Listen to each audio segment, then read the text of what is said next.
We are here with David Lopez, the CEO of AGS, and we have just learned that David just today won an award of great distinction, being the Gaming Executive of the Year, as chosen by Gambling Insider. Is that correct? That's correct. And like I said, I think our PR people hacked the election there. But yeah, it was good for the company, good exposure, good team award in the end. No help from Vladimir Putin. No, just Laura Olson. Okay. You've had a busy year, obviously, David. Why don't you tell us what AGS has accomplished this past year and what you see maybe in the year ahead? So I think over the past year, if you look at our, 2018 was sort of a banner year, huge year for us. So we closed it out after G2E. 2019, our growth has not been the same, but we still have been extremely busy. Number of employees has continued to grow over the year here. This as we move to G2E this year, as I was saying earlier, biggest product launch year in the history of the company. We are launching something called Starwall, which is a huge integrated sign package that integrates very tightly with our award-winning cabinet, the Orion Portrait. We're launching another portrait-type cabinet, an Orion Curve. We also are launching an Orion Rise, we call it. It's very large, 8.5 foot cabinet. A lot of this is designed to compete in the premium space. We've launched, since last year, we launched our shuffler. We're now sort of mid-hundreds, approaching 200 installs of the shuffler. In addition to that, this year, so as the year was going on, we were working on our second shuffler. So we no longer just have a shuffler product, we're now a shuffler company, if you will. We have two products, I think that makes us a shuffler company. So we now have a hand-forming shuffler that will debut here at G2E, and I'm sure with all your years knowing Shuffle Master, you probably want to stop by the booth. But it is the biggest product launch year for us ever. I think there's plenty to see at the booth this year, lots of innovation. Yeah. You had a little bit of a glitch earlier this year. You did some impairments and you had some issues in game performance in Oklahoma. Yep. And I know that you said at that time that you know how to fix it and you're going to do it. Can you update us a little bit on how that's going? Yeah. So I think the Oklahoma dip in what we would refer to as RPD, or revenue per day. It's something that periodically can happen in a market like that.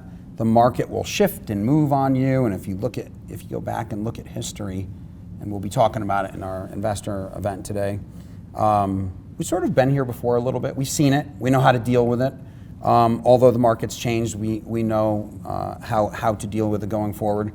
We've been competing in Oklahoma with a legacy product that's well over 10 years old.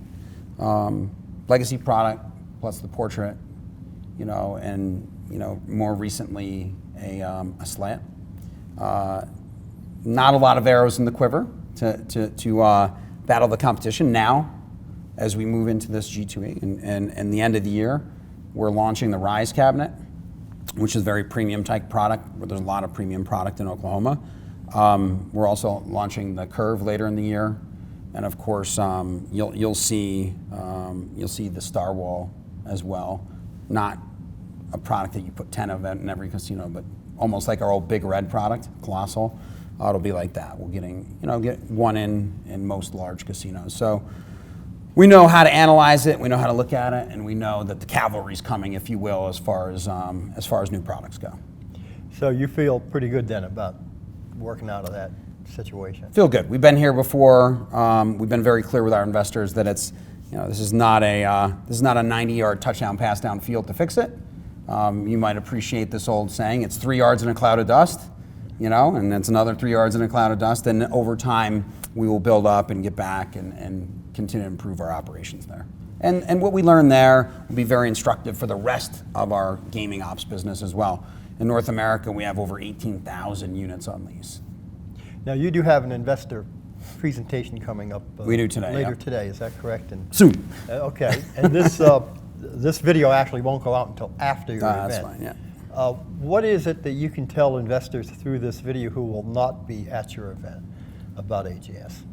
Oh, I think AGS, I think the interesting thing about the company is although we're a small company, if you look at sort of the number I just gave you, we have a huge recurring revenue business, right? A good chunk of that is in Oklahoma. We've talked about that. But a growing segment outside of Class 2, a growing segment outside of Oklahoma. So we have a very big gaming ops business. If you look at it historically, what we were selling years ago, we didn't even show up on a ship share report. And now we're ship sharing in that 5 to 7% range. So to go from pretty much 0 to 5 to 7%, it's a testament to our R&D team, the innovation, the quality of the people on the team to create, their knowledge, know how to create good games. And we're diverse. We've got a table game business. I talked about our second shuffler. I think that's a sleeper product. It's very, very quiet right now. It's going to be quiet for a little bit, but when that starts to roll out next year, I think it'll be very interesting for the company. But good, diverse company, looking to become more global, looking to grow more all the time. We were privately held for a long time. Now we're public, so things are changing fast for us. In terms of ship share and market share, and you're right, you've grown enormously in a very short period of time. You have publicly stated, I think, what your goal is. But it sounds like what you just said a second ago, that you're practically there, that you're achieving that goal already or close to it. So our goal is to get to 5% market share, right, and then eventually beyond. Our ship share actually exceeds that right now, right, but our market share is hovering, I'd say, right around 2% right now. Okay. So we have work to do, lots of greenfield in front of us. A lot of opportunity. Yep, sure do. One of the buzzwords, cliches, jargon in this industry is white space, and AGS for a while has been a white space company in the sense that you've been able to move into a lot of new markets that you've not historically been in and fill in the white space. Can you give us an update as to how much more potential there is for that sort of expansion? Yeah, so I think what's important is as we roll out our new products, it's white space for all of our new products that have never seen the light of day before. We haven't really ever competed in the premium space. We have one product, the Colossal Diamonds product, Big Red, huge machine. But now we have a couple more products that are coming into that space with the Rise and the Star Wall. So as far as white space goes, the world is sort of our oyster there. That's all new to us. We still haven't broken out internationally. We're just getting into Pennsylvania, Ohio, and some other jurisdictions. There will be others that open up for us over time. So we still continue to have white space in North America, Canada, like I said, some of these domestic jurisdictions as well. But even beyond that, we haven't gone to Asia. We're just moving into Latin America this year. So there's tons of opportunities for us still. Some people think that economies are slowing throughout the world. Maybe some countries, including the U.S., might be heading into a recession in a year or so. Yeah. How do you see the customer sentiment and business confidence? I think in gaming, we don't see that right away. Usually there's a big lag in gaming from every time we've experienced it. You've been in this business a long time. I wouldn't say that, we're resistant to the economy or any recessions, but we're sort of tolerant, right? And so what will end up happening is if the economy's feeling it, now, if it were to feel it now, sometimes gaming has a 6, 9, 12, 18-month lag before it really begins to sink in, because gaming's still entertainment. And although people will trim back a little bit, we need to still have fun, right, as human beings. That spirit within us, whether it's going out and watching a game, or whether it's watching a movie, or going to a Vegas Golden Knights game, or gambling, it's just a form of entertainment. Right. Now you've touched upon a lot of new products. At G2E this year, if you would name 1 or 2 or 3 that people absolutely must see, what would they be? I'd probably absolutely go with the Star Wall. I think it's stunning, it's unique, it's really original in its space.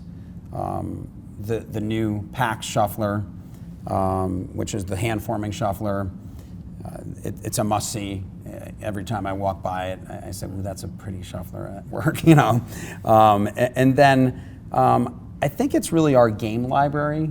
You know, I think it's probably our game library. If you look at our game library, the quality of the games that you'll see now on the Curve and the Rise and the Portrait, just it's almost like exponentially are getting better, right? But so it's not just walking through the booth and looking around. It's me going and playing the games, paying attention to the quality of the game, the quality of the gameplay, the graphics, depth of the video renderings, and everything that's going on within a game. I think that we're just stepping it up all the time, and really that's what all those things are what makes me confident about Oklahoma and beyond. Is that I know we have great products coming. Again, biggest launch year ever at G2E, and some awesome stuff coming. So, Okay. Well, David, thank you for that overview. good deal. Good to see you again. You too. Thanks.